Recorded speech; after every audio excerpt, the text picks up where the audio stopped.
అందరికీ నమస్కారం. నా పేరు మైలా రత్నకుమారి. నేను పృథ్వీ జడ్పీటీసీని.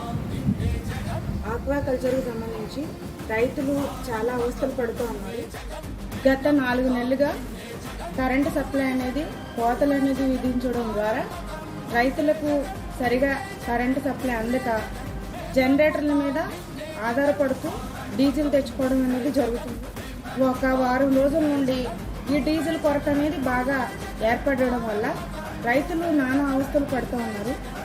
ముఖ్యంగా ఆక్వాకల్చర్ మీద ఆధారపడి బ్రతికే రైతుల్ని కనీసం ప్రభుత్వం అనేది పట్టించుకోవడం మానేసి తగిన విధంగా చర్యలు అనేది తీసుకోవడం మానేసి ఇటు విద్యుత్ శక్తి అందించక ప్రణాళికబద్ధంగా ప్లానింగ్ అనేది చేసుకోవడం మానేసి ప్రజల్ని పట్టించుకోకుండా రైతుల్ని పట్టించుకోకుండా గాలికి వదిలేసిన పరిస్థితి.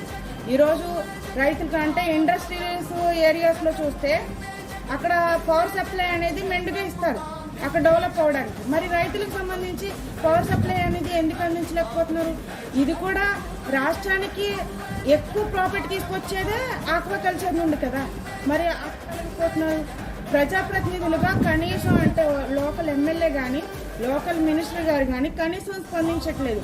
డీజిల్ లేక రైతులు నానా యాతనలు పడుతూ అటువైపు మాకు west Godavari border, west Godavari Bhimavaram, Palakollu, Narsa, మళ్ళీ మచిలీపట్నం, బొంటపల్లి ఈ ఏరియాస్ అన్ని వెళ్ళిన